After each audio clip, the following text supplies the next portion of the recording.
നമസ്കാരം. A+ വിന്നേഴ്സിൻ്റെ മറ്റൊരു എപ്പിസോഡിലേക്ക് സ്വാഗതം. നവംബർ 12 ചില പ്രത്യേകതകൾ നോക്കാം. ലോക ന്യൂമോണിയ ദിനം. ശ്വാസകോശ രോഗമായ ന്യൂമോണിയ കുഞ്ഞുങ്ങളുടെ മരണത്തിന് ഒരു പ്രധാന കാരണമാണ്. ന്യൂമോണിയയ്ക്കെതിരെ ഒന്നിച്ചു നിൽക്കുവാനും അതിനെതിരെയുള്ള നടപടികൾക്കുമായി നവംബർ 12 ലോക ന്യൂമോണിയ ദിനമായി ആചരിക്കുന്നു. ഇന്ന് ദേശീയ പൊതുസംപ്രേഷണ ദിനമാണ്. ഗാന്ധിജിയുടെ ആദ്യത്തേതും അവസാനത്തേതുമായ ഓൾ ഇന്ത്യ റേഡിയോ സന്ദർശനം 1947 നവംബർ 12 അതിൻ്റെ സ്മരണയ്ക്കായാണ് ഈ ദിനം ആചരിക്കുന്നത്. നവംബർ 12 ദേശീയ പക്ഷി നിരീക്ഷണ ദിനമാണ്. ലോകപ്രശസ്ത പക്ഷി നിരീക്ഷകൻ ഡോക്ടർ സലീം അലി ജനിച്ചത് 1896 നവംബർ 12 അദ്ദേഹത്തിൻ്റെ ജന്മദിനമായ നവംബർ 12 ഇന്ത്യയിൽ ദേശീയ പക്ഷി നിരീക്ഷണ ദിനമായി ആഘോഷിക്കുന്നു. The fall of a sparrow എന്ന ആത്മകഥ അദ്ദേഹത്തിൻ്റെതാണ്.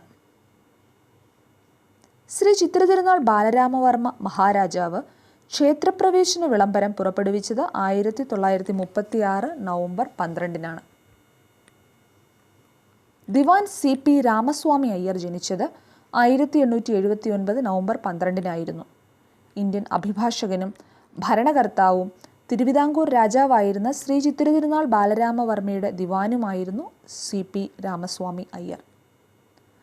Sir James Young Simpson chloroform ആദ്യമായി ഉപയോഗിച്ചത് 1847 നവംബർ 12 ബനാറസ് ഹിന്ദു യൂണിവേഴ്സിറ്റിയുടെ സ്ഥാപകനും സ്വാതന്ത്ര്യസമര നേതാവുമായ മദൻ മോഹൻ മാളവ്യ 1946 നവംബർ 12 അന്തരിച്ചു.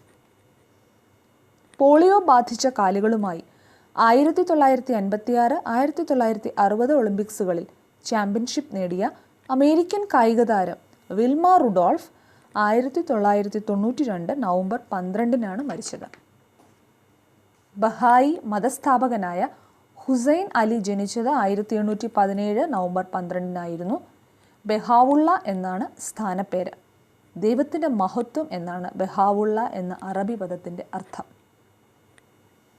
ചൈനീസ് വിപ്ലവകാരിയും രാഷ്ട്രീയ നേതാവും ചൈനയുടെ രാഷ്ട്രപിതാവുമായ സൺ യാത് സെൻ ജനിച്ചത് 1866 നവംബർ 12 റിപ്പബ്ലിക് ഓഫ് ചൈന 1912 സ്ഥാപിതമായപ്പോൾ അതിൻ്റെ ആദ്യ പ്രസിഡൻ്റായിരുന്നു. ഓരോ ദിവസത്തെയും പ്രത്യേകതകൾ അറിയുവാനായി ഞങ്ങളുടെ യൂട്യൂബ് ചാനലായ A+ വിന്നേഴ്സ് സന്ദർശിക്കുക. ഇതുവരെയും സബ്സ്ക്രൈബ് ചെയ്യാത്തവർ സബ്സ്ക്രൈബ് ചെയ്യുക. ഞങ്ങളുടെ വീഡിയോ ഇഷ്ടമായെങ്കിൽ ലൈക്ക് ചെയ്യുക, ഷെയർ ചെയ്യുക. ഇനിയും കൂടുതൽ വീഡിയോകളുമായി വീണ്ടും കാണാം. നന്ദി.